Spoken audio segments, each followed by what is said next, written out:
बिस्मिल्लाहिर्रहमानिर्रहीम। Dear students, Sheikh गुलाम हमदानी मुसफ़ी उस्ताद शायर, उनकी शायरी की सबसे बड़ी खूबी सादा मगर पुरअसर ज़बान है। वो मुश्किल अल्फाज की बजाय नरम सलीस और दिल को छू लेने वाले अल्फाज मुंतखब करते हैं। उनके अशार में लखनऊ की ज़बान की शीरीनी एक साथ मिलती है जो उनके कलाम को मुनफरिद बनाती है। मुसफ़ी का असलूब हुस्न बयान, जज्बात की नरमी और एहसास की गहराई से भरपूर है। वो गम दिल, इश्क की लताफत, जुदाई की कसक और इंसान के अंदर छुपे दर्द को बड़े सलीके से बयान करते हैं। उनके अशार में न शोर है न दिखावा, बल्कि एक खामोश सा दर्द है जो दिल में उतरता ही चला जाता है। मुसफ़ी के यहाँ लफ्ज़ों का चुनाव इतना खूबसूरत होता है कि हर मिसरा एक तस्वीर बनकर सामने आता है। वो सादगी में भी तासीर पैदा करते हैं और यही उनके फ़न की असल शान है, उनकी शायरी की खूबसूरती है। आखिर में इतना कि मुसफ़ी की शायरी हमें बताती है कि दिल से निकला हुआ लफ्ज़ हमेशा दिल तक पहुँचता है।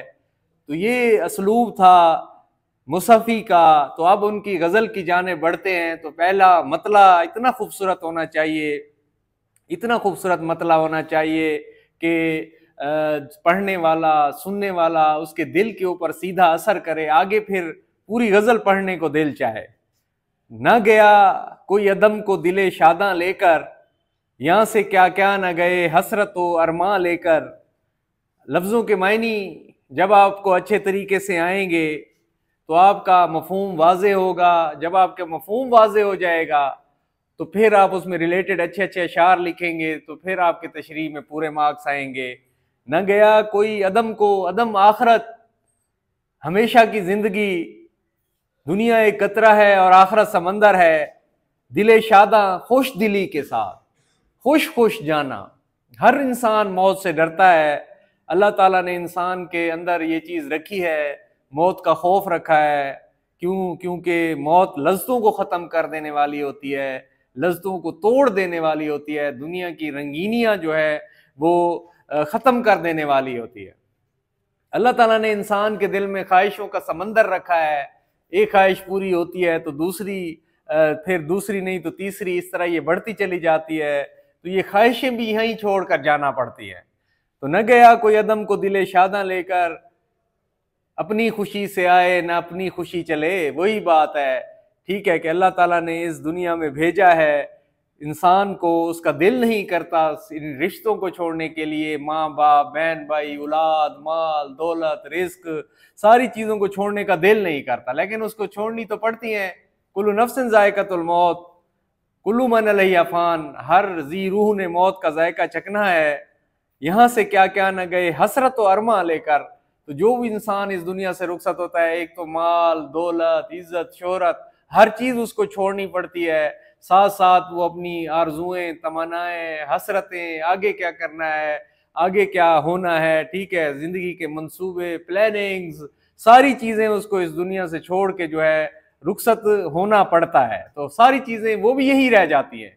और इंसान का जस्द खाकी जब कब्र में रखा जाता है तो पूरी दुनिया की पूरी चीज़ें जो है ना, हत्ता के जिस्म के कपड़े भी होते हैं, ठीक है, और उसका माल दौलत, सब चीज़ें यहीं रह जाती हैं और उसकी आरजुएं और तमन्नाएं और हसरतें भी यहीं रह जाती हैं। तो अब इस मतले का मफहूम आपके ऊपर क्लियर होगा कि ना गया कोई अदम को दिले शादा लेकर, यहाँ से क्या क्या न गए हसरत व अरमा लेकर। हसरत और अरमान लिए इस दुनिया से लोग जो है वो रुखसत हो गए हैं। मौत से किसको रुस्तगारी है, आज वो कल हमारी बारी है। तो ये फिक्र आखरत के हवाले से अशार हैं। तो गम में डूबी हुई दर्द की तस्वीर इनकी शायरी होती है। बाग वो दश्ते जनू था कि कभी जिसमें से, लाला वो गुल गए साबित न गिरेबां लेकर। तो ये दुनिया एक जनू का, दीवानगी का जंगल है, दश्त जंगल, ठीक है। अच्छा, कि कभी जिसमें से लाला वो गुल गए साबित ना गिरेबां लेकर। तो ये दुनिया जो है एक दीवानगी का ऐसा जंगल है कि इसमें लाला वो गुल के जो फूल है, लाले का फूल सुर्ख रंग का फूल होता है, उसमें काले रंग के निशान होते हैं। गुल गुलाब का फूल होता है, ठीक है। तो ये फूल जो है पहले बहार के मौसम में इनके ऊपर बड़ी रानाई, खूबसूरती, ताजगी होती है, फिर इनके ऊपर ऐसा जुनून तारी होता है कि जब खिजां का मौसम आता है तो ये तार तार हो जाते हैं, ठीक है। तो फिर इस तरह इनके ऊपर एक दीवानगी तारी होती है। तो ये वो मौसम है। यानी अब देखें, इंसान जो है, इंसान की मिसाल इस शेर की वाज़ेह तशरीह यूं होगी कि इंसान जो है दुनिया में सारी चीज़ें जो है छोड़ के, हर चीज़, वही हसरतें, आरजुएं, तमन्नाएं, उसी मौजू को आगे बढ़ाया गया है कि वो सारी चीज़ें यहीं छोड़कर इस दुनिया से चला जाता है। जिस तरह लाला वो गुल अपना जो है वो गिरेबां चाक चाक करते हैं, अपने गिरेबां को चाक करके ऐसा ऐसा वो भी ख़त्म हो जाते हैं, तो इंसान की ज़िंदगी भी ऐसा ऐसा जो है वो ख़त्म हो जाने वाली है। फिर ये दुनिया एक कतरा है और आखिरत समंदर है, हमेशा की ज़िंदगी जो है वो शुरू हो जाएगी। हम मुसलमानों का एतकाद इसी बात के ऊपर है, हमारा ईमान इसी बात के ऊपर है, नज़रिया यही है कि मरने के बाद जो है हमेशा हमेशा की ज़िंदगी जो है आएगी। देखें कितने खूबसूरत तरीके से मीर ने इस बात को बयान किया है कि मौत एक मांदगी का वक्फा है, यानी आगे चलेंगे दम लेकर। तो ये शेर देखे से एक शेर के अंदर पूरी आखिरत का सफर बयान कर दिया है। यानी इंसान जब मरता है थोड़ा सा ठहरता है, फिर उसके बाद हमेशा के सफर के ऊपर वो रवाना हो जाता है। तो ये भी फिक्र आखिरत के हवाले से, सफर आखिरत के हवाले से ये शेर है कि कोई भी इंसान इस दुनिया में जो है, या हर कोई मुसाफिर है, अपना सारा असबाब, माल, सामान जो है वो लुटा कर इस दुनिया से रुखसत हो जाता है, सही सालिम नहीं जाता। हत्ता कि जब इंसान दुनिया से रुखसत होता है तो उसके कपड़े तक उतार लिए जाते हैं, क्योंकि उतरते तो हैं नहीं, काट लिए जाते हैं, ठीक है। और उसके जेब में जो कुछ होता है, हत्ता कि उसकी आरजुएं, तमन्नाएं, ख्वाहिशें भी यहीं रह जाती हैं। और मिटे नामियों के निशां कैसे कैसे, ये ज़मीं खा गई आसमां कैसे कैसे। हर इंसान से हर इंसान ने इस दुनिया से रुखसत होना है। जगह जी लगाने की दुनिया नहीं है, ये इबरत की जा है, तमाशा नहीं है। जहाँ में है इबरत के हर सू नमूने, मगर तुझको अंधा किया रंगो बू ने। कभी गौर से भी ये देखा है तूने, जो मामूर थे वो महल हैं अब सोने। जगह जी लगाने की दुनिया नहीं है, ये इबरत की जा है, तमाशा नहीं है। तो हिर्सो हवस को छोड़ मियाँ, मत देश बदेश फिरे मारा।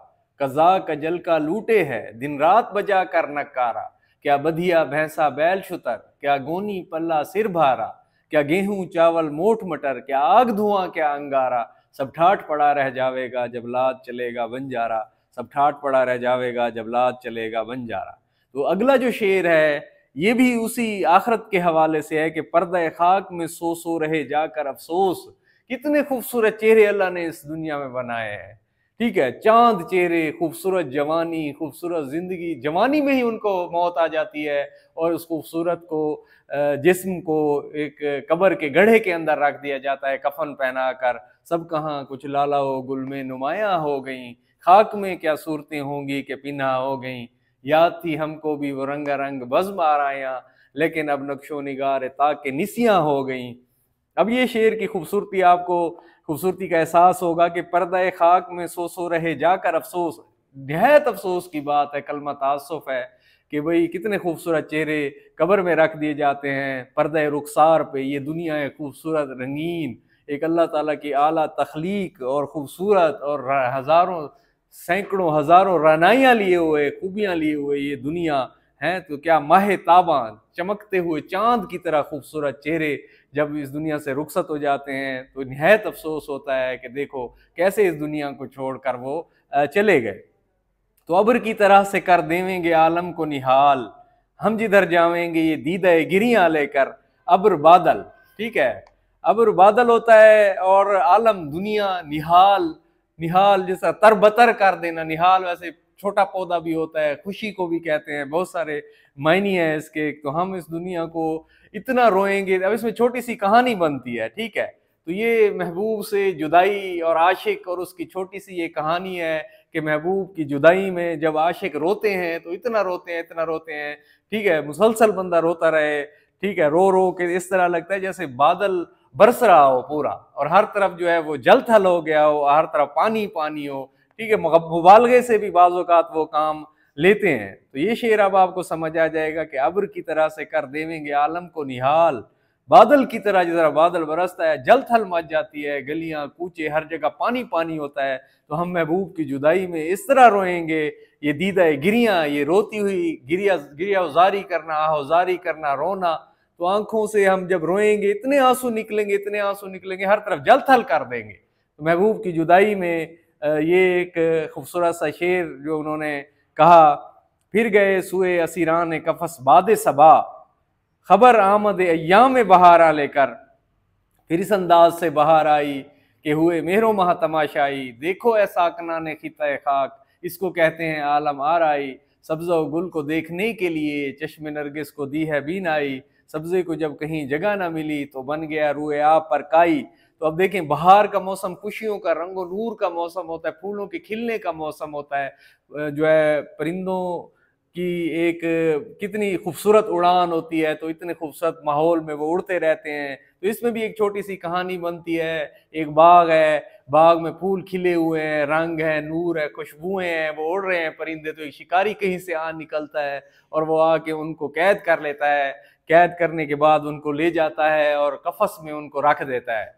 फिर इसी तरह पूरा साल गुजर जाता है, तो फिर बाहर का मौसम आता है, तो फिर उनको ये हवा, जो ठंडी ठंडी मीठी मीठी सुबह के वक्त चलने वाली हवा, जब उसी मुअत्तर बाग के ऊपर से हवा गुजरती है और वो खुशबू, रंग, नूर, रनाइयां लेकर वहां से जब गुजरती है और गुजर के वहां से होती हुई वो परिंदों तक पहुंचती है, तो उनके दिल को बहुत तकलीफ होती है, दुख होता है कि देखो हमारी तरह के, जो हमारे तरह के परिंदे थे, वो खूबसूरत जिंदगी, आज़ादी वाली जिंदगी बसर कर रहे हैं और हम जो है ना असीरान कफस हैं, पिंजरे के कैदी हैं। तो ये खबर उनकी तरफ, उनकी बहार के मौसम की खबर लेकर ये बाद सबा जाती है। फिर गई, अब देखें इस शेर को समझें कि फिर गई सुए असीरान कफस बाद सबा, बाद सबा सुबह के वक्त चलने वाली ठंडी ठंडी मीठी मीठी हवा उन कैदी परिंदों के पास गई, खबर आमद अय्याम बहारा लेकर के, फिर बहार का मौसम आ गया है, फिर वही रंगो नूर का मौसम जो है वो आ गया है और खुशियों का मौसम आ गया है, लेकिन अब तुम जो है वो कैद में हो। मुसफ़ी, मुसफ़ी ये तखल्लुस इस्तेमाल किया है मक्ते में, मुसफ़ी मुसहफ से है, मुसफ मुसफ किताब, किताब से मुराद कुरान मजीद, कुरान के उसी हवाले से उन्होंने अपना ये तखल्लुस रखा है, अपना ये नाम रखा है। तो इसी वजह से ये बहुत ही खूबसूरत तखल्लुस है। मेरा इश्क भी तू, मेरा यार भी तू, मेरा दीन भी तू, ईमान भी तू, मेरा काबा किबला मस्जिद मिंबर, मुसहफ ते कुरान भी तू। मुसहफ भी किताब है, ठीक है, आसमानी किताब है। तो गोशा उजलत, ठीक है, तन्हाई, गोशा तन्हाई का गोशा होना, तो समझ तख्त शही, तू तन्हा जो रहता है मुसफ़ी, अब तन्हाई है, अकेला हो गया है, तो तुझे अल्लाह ताला का शुक्र अदा करना चाहिए। कनात क्या होता है? जो कुछ मिल जाए उसके ऊपर राजी हो जाना, जो कुछ मिल जाए अल्लाह ताला की तरफ से, रुखी सुखी खा, ठंडा पानी पी, फरीदा पराई चोपड़ी वे के न तरसाई जी, जो कुछ मिल जाए उसके ऊपर राजी हो जाना। तू इसी तन्हाई को भी अपनी बादशाहत समझ, ठीक है, गम की जागीर विरासत में मिली है मुझको, अपनी जागीर में रहता हूँ नवाबों की तरह, तो तू इसको बादशाही का एक तख्त समझ और इसको अपना बादशाह बन जा उसी तन्हाई का।